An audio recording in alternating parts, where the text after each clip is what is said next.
physicists, here is a quick video about gravitational potential energy for you. So this again is a problem that we had from your textbook. It's from the end of the chapter, just to kind of get your head around what gravitational potential energy really looks like. So it says, a 2 kilogram ball is attached to a ceiling by a string. The distance from the ceiling to the center of the ball is 1 meter, and the height of the room is 3 meters. It says, what is the gravitational potential energy associated with the ball relative to each of the following? So here's the key here is the question relative to each of the following. And then it gives us some places. So let's go ahead and draw ourselves a little picture of our room. So here's the ceiling of our room, and this height down to the floor is 3 meters.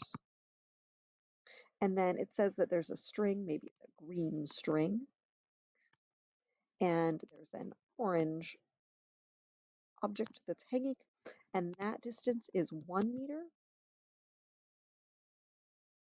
And then we want to know what the gravitational potential energy is relative to these different places. So we have to remember that gravitational potential energy, E sub G, is mgh. So we know the mass of the ball, if we're being really good kids, and we're going to write down our givens, aren't we? Yes, we are, Miss Carveling. Yeah, so m is equal to 2 kilograms, right? And then G, we know I'm going to go ahead and use 10 meters per second squared because then it's going to be super easy to do these multiplication problems. And then H, well, H is going to be different for each of our um, situations. So I'm just going to leave that one kind of blank. And then the question mark is what E sub G is. Okay, so let's look at this first one. It says, what is the potential energy relative to each of the following? So in A, I'm going to do A in, we'll do it in blue, relative to the ceiling. So that means that for A, the height is equal to 0 meters at the ceiling. If it's 0 at the ceiling, then that means that the height of the ball is actually, so this is for A, the height is actually -1 meter because it's down below where my height is equal to 0. This is, oops, hello. Let me undo that if I can. There we go. The height, we're calling this h equals 0. And so now my height is actually equal to -1. No big deal, right? It's just like if you have a number line or a ruler, you can have a 0 point and then you can be positive or negative. Just like with temperature, you can have temperatures that are positive or negative. It's no big deal, but it's -1 in this case. In that problem then, we have got E sub G is equal to mgh, so that's going to be 2 kilograms times 10 meters per second squared times -1 meter. I can do that in my head. That's going to be -20 joules. Okay. Let's do another one. Let's take a look at C, or excuse me, at B. I don't know what I was doing there. At B, it asks for the floor to be h equals 0.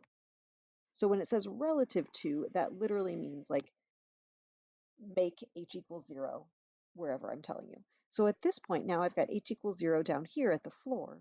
And so now the height that that ball is relative to the floor is 2 meters, which means that in part B, h equals 2 meters. And then I can plug in my values, and I see that the gravitational potential energy is now, well, that's 2 kilograms times 10 meters per second squared times 2 meters gives me 20, or not 20, hello, 40 joules of gravitational potential energy. One more, and then we'll talk about what this is all, like what this means to us, right? Here we go.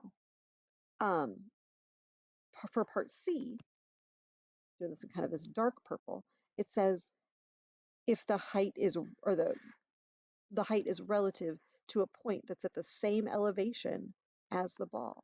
So now I'm looking at a line right here where h is equal to 0 right here. And if that's the case, so this is for part C, I'm going to mark these just in case it's hard for you to see the color. I apologize for that. It's for A. If the height is equal to 0 at the height of the ball, then the height is equal to 0 relative to that point. So C, h is equal to 0. And then if I do my calculations, Eg is equal to 2 kilograms times 10 meters per second squared times 0. Well, we know that 0 times anything is going to be 0. So this is weird. Unlike kinetic energy, where it's just how fast it's moving and how big it is gives you that value, you can see from this problem that the gravitational potential energy depends on where you call h equals 0. Now, that doesn't mean that any answer is right because you have to be very clear about where you're setting h equals 0. But once you've set that point, you can have lots of different values. And that gives you a lot of latitude. It's pretty exciting. But the key here is that you need to make sure that when you're working on these problems, that you say where h equals 0. A lot of times in the problem, it will actually tell you where to set h equal to 0, but if it doesn't, then make sure that you pick one and you stick with it. All right? Awesome.